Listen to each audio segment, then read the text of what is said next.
Sydney হামলার মূল হোতা সাজিদ ভারতীয়, জানালো পুলিশ। 15টি হত্যা ও সন্ত্রাসী কর্মকাণ্ড সহ 59 অভিযোগে মামলা, নিহতদের শেষকৃত্যে মানুষের ঢল। ভেনেজুয়েলা সরকারকে সন্ত্রাসী আখ্যা ট্রাম্পের, বিশ্বজুড়ে আন্দোলনের ডাক মাদুরোর। মার্কিন পদক্ষেপে চিলির সমর্থন। আরও 7 দেশের নাগরিকদের জন্য যুক্তরাষ্ট্রের দরজা বন্ধ, আগামী 1 জানুয়ারি থেকে কার্যকর। মার্কিনীদের নিরাপত্তা রক্ষাই লক্ষ্য। স্বাগত নিউজ 24 গ্লোবাল টাইমে। দর্শক, বিশ্বের নানা প্রান্তের খবর নিয়ে আপনাদের সাথে আছি আমি ফয়সাল মাহমুদ। দেখছিলেন সংবাদ শিরোনামগুলো, চলে যাব পুরো খবরে। অস্ট্রেলিয়ার সিডনির বন্ডায় সৈকতে হামলায় নিহত মূল হোতা সাজিদ আকরাম ভারতীয় নাগরিক বলে নিশ্চিত করেছে পুলিশ। তার বিরুদ্ধে 15টি হত্যা ও সন্ত্রাসী কর্মকাণ্ড সহ 59টি অভিযোগে মামলা দায়ের করা হয়েছে। হায়দ্রাবাদের বাসিন্দা সাজিদের উগ্রবাদী চিন্তাধারা নিয়ে তার পরিবার কিছুই জানত না বলে জানিয়েছে ভারতীয় কর্তৃপক্ষ। তবে হামলার আগে সাজিদ ও তার ছেলের ফিলিপাইন সফরের উদ্দেশ্য খতিয়ে দেখছে প্রশাসন। এদিকে হামলায় নিহতদের দাফন কার্যক্রম শুরু হয়েছে। 30 বছরের ইতিহাসে অস্ট্রেলিয়ার সবচেয়ে বড় এই বন্দুক হামলায় মোট 16 জনের মৃত্যু হয়েছে। হাসপাতালে মৃত্যুর সাথে লড়ছেন আরও 22 জন।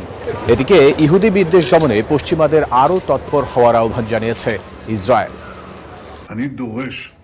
ভেনেজুয়েলায় ঢোকা ও বের হওয়া সব তেলবাহী ট্যাঙ্কারে পূর্ণ অবরোধের নির্দেশ দিয়েছেন মার্কিন প্রেসিডেন্ট ডোনাল্ড ট্রাম্প। মাদুরো সরকারকে সন্ত্রাসী আখ্যা দিয়ে তিনি জানান, দক্ষিণ আমেরিকার ইতিহাসে সবচেয়ে বড় নৌবহর ঘিরে রেখেছে কারাকাস।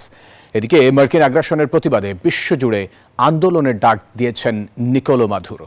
চিলির নতুন প্রেসিডেন্ট জোসে কাস্তো সমর্থন জানিয়েছেন মাদুরো বিরোধী যে কোনো কঠোর পদক্ষেপে।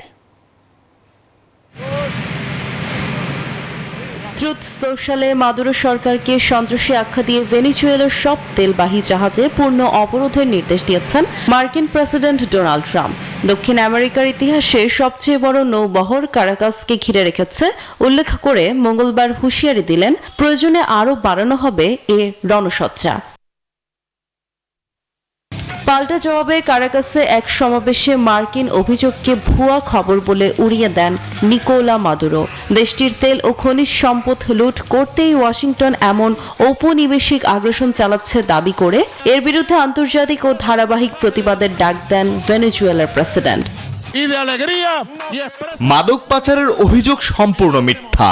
আমরা স্পষ্ট বলছি, রক্তের বিনিময়ে তেল নয়। আমরা আর কোনো যুদ্ধ চাই না।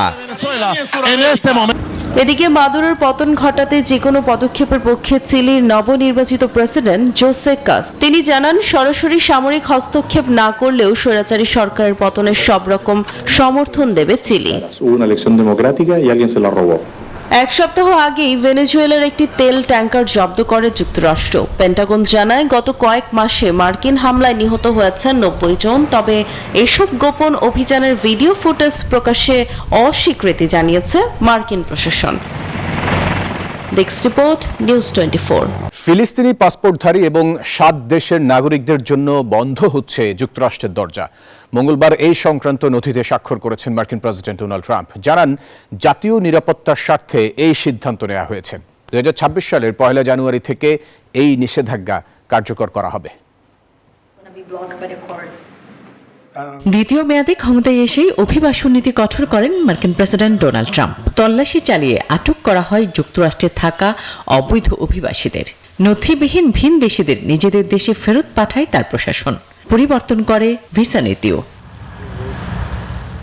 এরই ধারাবাহিকতায় অবৈধ অভিবাসীরা যুক্তরাষ্ট্রে অপরাধের হার বাড়িয়ে দিচ্ছে এই অজুহাতে গেল জুনে আফগানিস্তান, মিয়ানমার, ইয়েমেন সহ 12টি দেশের উপর পূর্ণ ভ্রমণ নিষেধাজ্ঞা জারি করে ট্রাম্প প্রশাসন। এবার এই তালিকায় যুক্ত হল আরও 7 নতুন দেশ। আগামী বছরের 1 জানুয়ারি থেকে যুক্তরাষ্ট্রে ঢুকতে পারবেন না সিরিয়া, বুর্কিনা ফাসো, নাইজার, মালিস, দক্ষিণ সুদানের বাসিন্দারা। এই নিষেধাজ্ঞায় পড়ছে ফিলিস্তিনি পাসপোর্টধারীরাও। ট্রাম্পের নয়া ঘোষণাপত্র অনুযায়ী বৈধ স্থায়ী বাসিন্দা, ক্রীড়াবিদ, কূটনীতিকদের মতো নির্দিষ্ট ভিসা প্রাপ্তদের এই নিষেধাজ্ঞার বাইরে রাখা হয়েছে। ট্রাম্প প্রশাসনের দাবি, জাতীয় নিরাপত্তা, সন্ত্রাস দমন এবং জননিরাপত্তা রক্ষায় এমন সিদ্ধান্ত নেওয়া হয়েছে। আসমাতুলি, নিউজ 24।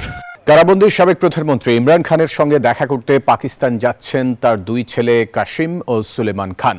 লন্ডনে স্কাই নিউজকে দেয়া এক সাক্ষাৎকারে তারা জানিয়েছেন আগামী জানুয়ারি মাসে পাকিস্তানে যেতে চান তারা। ইতিমধ্যে ভিসার আবেদনও করেছেন তারা। বুধবার সাক্ষাৎকারটি প্রকাশ করেছে পাকিস্তানের সংবাদ মাধ্যম ডন। এর আগে পাকিস্তানের প্রতিরক্ষা মন্ত্রী খাজা আসিফ বলেছিলেন ইমরান খানের ছেলেরা চাইলে পাকিস্তানে আসতে পারেন। স্পেনের উপকূলবর্তী শহরে ভেসে এসেছে একটি বিশাল তিমির মরদেহ। দৈর্ঘ্যে যা প্রায় ৭০ ফুট, ওজন ৩০ টনেরও বেশি।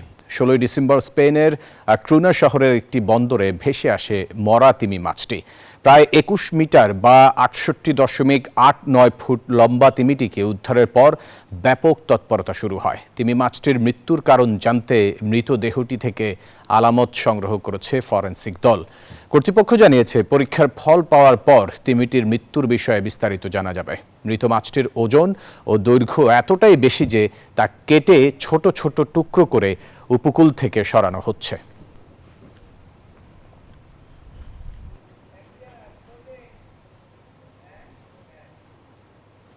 দর্শক, এই ছিল নিউজ 24 গ্লোবাল টাইমে। এতক্ষণ সাথে থাকার জন্য ধন্যবাদ সবাই।